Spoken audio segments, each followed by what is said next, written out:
प्रश्न 3 है, एक जादुई वर्ग में प्रत्येक पंक्ति, प्रत्येक स्तंभ और प्रत्येक विकर्ण की संख्याओं का योग समान होता है। क्या यह जादुई वर्ग है? तो प्रथम पंक्ति का योग देखिए हम जादुई वर्ग में 4/11 प्लस 9/11 प्लस 2/11। पंक्ति कैसी होती है? आड़ी वाली जो होती है वो पंक्तियां होती हैं। तो प्रथम पंक्ति का योग होगा 11 सबका एलसीएम समान, 11 में 11 का पढ़ा एक बार, 1 का गुणा 4 में करेंगे। फिर जब हर समान होते हैं तो यहाँ 9 ही आएगा और यहाँ 2। 4 और 2 6, 6 और 9 15/11। ये आया प्रथम पंक्ति का योग। अब निकालें हम द्वितीय पंक्ति का योग। द्वितीय पंक्ति का योग वो कितना होगा? वो है 3/11 प्लस 5/11 प्लस 7/11। दूसरी पंक्ति 11 सबका एलसीएम जब समान है 11 11 11 एक बार, ऊपर आ जाएगा 3 प्लस 5 प्लस 7। 3 और 5 8, 8 और 7 15/11 दूसरी पंक्ति का। अब तीसरी पंक्ति का योग। तीसरी पंक्ति का योग निकालें तो तीसरी पंक्ति में क्या है हमारे पास? 8/11 प्लस 1/11 प्लस 6/11। तीसरी पंक्ति आड़े में तीसरी पंक्ति 8/11 1/11 और 6/11। 11 ऊपर आएगा 8 प्लस 1 प्लस 6, 8 और 1 9, 9 और 6 15/11। ये तीनों पंक्तियों का योग निकल गया। अब स्तंभों का योग खड़े में जोड़ना है। तो पहले स्तंभ का योग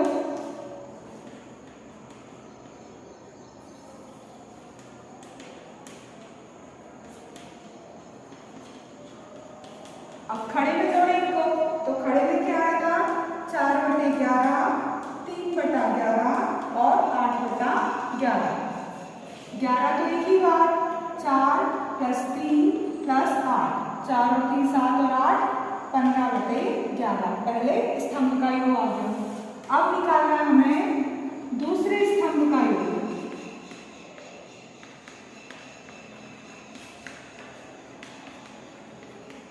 अब दूसरे स्तंभ के योग में क्या आएगा? 9/11 प्लस 5/11 और प्लस 1/11 खड़े में। तो यहाँ 11 और यहाँ आएगा 9 प्लस 5 प्लस 1, 9 और 5 14 और 1 15/11 दूसरे स्तंभ का भी। अब तीसरे स्तंभ का योग। तीसरे स्तंभ का योग। तीसरे स्तंभ को देखें तीसरी खड़ी लाइन में क्या है? 2/11 7/11 और 6/11। 11 सबका एलसीएम है 2 7 और 6, 2 और 7 9 और 6 15/11। अब हमें निकालना है विकर्ण का योग। विकर्ण कैसे होते हैं? तिरछे। तो पहले विकर्ण का योग, पहले विकर्ण का योग। पहला विकर्ण तिरछी संख्याओं में क्या आएगा? 4/11 प्लस 5/11 और प्लस 6/11। 11 एलसीएम 4 5 और 6 को जोड़ेंगे। 4 5 9 6 15/11। अब दूसरे विकर्ण का योग। दूसरे विकर्ण का योग तीसरी संख्या, दूसरी तीसरी संख्या में क्या आ रहा है? 8/11 5/11 और 2/11। 11 8 प्लस 5 13 और 2 15/11। यहाँ हमने देखा कि वर्ग में पहली पंक्ति का योग, दूसरी पंक्ति का योग, तीसरी पंक्ति का योग 15/11 है। पहला स्तंभ, दूसरा स्तंभ, तीसरा स्तंभ ये भी 15/11 है। पहला विकर्ण और दूसरा विकर्ण ये भी 15/11 है। तब यह एक जादुई वर्ग है। प्रश्न 4 है, एक आयताकार कागज की लंबाई 12 से ही 1/2 सेंटीमीटर और चौड़ाई 10 से ही 2/2 सेंटीमीटर है। कागज का परिमाप ज्ञात कीजिए। हमें निकालना है कागज का परिमाप, जबकि इसकी लंबाई है 12 से 1/2 सेंटीमीटर और चौड़ाई है 10 से 2/3 सेंटीमीटर। आयत का परिमाप क्या होता है? 2 गुणित लंबाई प्लस चौड़ाई। तो परिमाप निकालना है हमें 2 गुणित लंबाई, लंबाई में क्या लिखे हम 12 से 1/2 प्लस चौड़ाई, चौड़ाई कितनी है 10 से 2/3।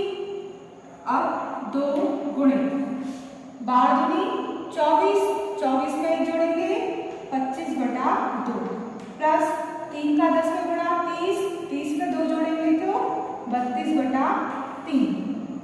अब 2 गुणित 2 और 3 का लघुत्तम कितना आएगा 6। 2 के पहाड़े में 6 कितनी बार आएंगे 2 तिया 6 3 बार, 3 का गुणा ऊपर करेंगे 25 में प्लस 3 के पहाड़े में 6 2 बार, 2 का गुणा ऊपर करेंगे 32 में। 2 गुणित 3 25 तिया 75 प्लस 32 दूनी 64 बटे में 6। अब इनको क्या करना है जोड़ना है, तो 2 गुणित 5 और 4 9, 7 और 6 13 बटे में 6। 2 से गुणा करना है, तो 2 से अगर ये कटता है अब तो आखिरी में क्या करते हैं 2 से काट देते हैं। तो परिमाप कितना आएगा, परिमाप आया हमारा 139/3। अब हमारी लंबाई चौड़ाई सही बटे में थी, तो 139 में 3 का भाग दे देंगे, 3 चौक 12 बचाए, ऊपर से 12 9 3 सम 18 बचाए 46 सही 1/3। कागज का परिमाप कितना होगा, कागज का परिमाप वो आएगा 46 सही 1 ऊपर और बटे में 3 सेंटीमीटर। ये हमें निकालना था, ठीक है। प्रश्न 5 है, दी हुई आकृति में त्रिभुज ABE और आयत BCDE का परिमाप आपको निकालना है और बताना है किसका परिमाप ज्यादा है। आपको दे रखा है AB बराबर 5/2 सेंटीमीटर, AE बराबर 3 से 3/5 सेंटीमीटर, BE नीचे जो है वो है 2 से 3/4 सेंटीमीटर और ED है 7/6 सेंटीमीटर। पहले हम निकालें त्रिभुज AB का परिमाप।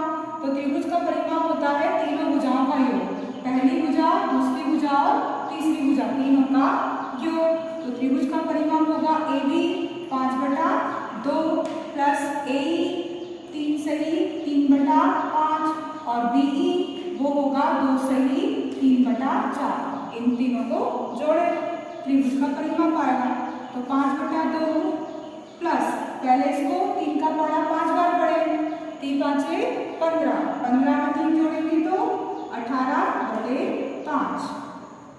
फिर 2 का पहाड़ा 4 बार, 4 दूनी 8, 8 और 9 10 11/4। इनको जोड़ेंगे तो पहले एलसीएम निकालेंगे 2 5 और 4 का।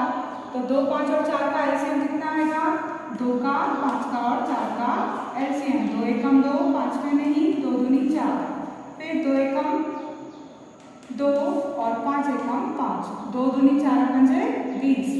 एलसीएम कितना आ रहा है इसका 20, तो वो 20 हम कहाँ लिखेंगे नीचे। एलसीएम निकाल कर देखा हमने रख पर, एलसीएम लिख दिया 20। अब 2 के पहाड़े में 20 कितनी बार आएंगे 10 बार, 10 का गुणा ऊपर 5 में, 5 के पहाड़े में 20 4 बार, 4 का गुणा 18 में, 4 के पहाड़े में 20 5 बार, 4 पंजे 20, उसका गुणा 11 में।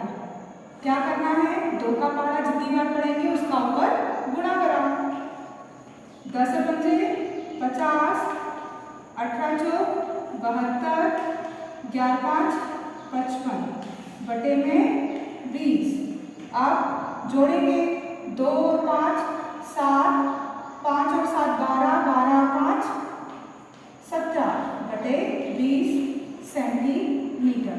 ये किसका परिमाप आया त्रिभुज ABE का परिमाप। अब हमें निकालना है आयत का परिमाप। आयत BCDE का परिमाप, आयत का परिमाप होता है 2 गुणित लंबाई प्लस चौड़ाई। तो आयत का परिमाप 2 गुणित लंबाई, आयत की लंबाई आड़ी कितनी है 2 सही, लंबाई को बोलेंगे BE और प्लस चौड़ाई, चौड़ाई आपको दे रखी है आयत की 7/6 सेंटीमीटर ED। तो 2 गुणित B का मान कितना है हमारे पास 2 सही 3/4 और ED है 7/6। 2 गुणित 4 दूनी 8 9 10 11/4 प्लस 7/6। तो 2 गुणित यहाँ लघुत्तम देंगे 4 और 6 का, 4 और 6 का लघुत्तम कितना आएगा 2 दूनी 4 2 तिया 6, 2 एकम 2 और फिर 3 एकम 3, 2 दूनी 4 3 12, एलसीएम कितना आएगा 12 आएगा। तो ये एलसीएम 12, 4 का पढ़ा इतनी बार पढ़ो कि 12 आ जाए, 4 के 12 3 बार, 3 का गुणा ऊपर 11 है, 6 के पढ़े में 12, 6 दूनी 12, 2 बार 2 का गुणा 7 में। तो 2 गुणित 11 33 प्लस 2 सती 14 बटे में 12, 2 गुणित 4 और 3 7, 1 और 3 4 47 बटे में 12। अब गुणा करें 2 का 7 में 2 सती 14 का 4, 2 चौक 8 और 1 9, 94 बटे 12 सेंटीमीटर। ये आया आयत का परिमाप। अब त्रिभुज ABE का परिमाप कितना है 177/20 आया, और आयत का परिमाप 94/12, 2 से घटेंगे 2 छम 12, 2 चौक 8, 2 सती 14 यानी 47/6 सेंटीमीटर। तो आयत का परिमाप है 47/6 सेंटीमीटर।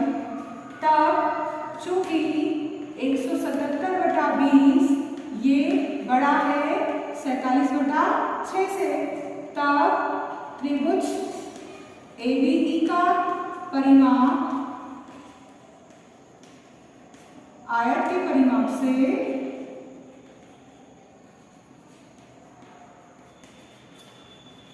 बड़ा है।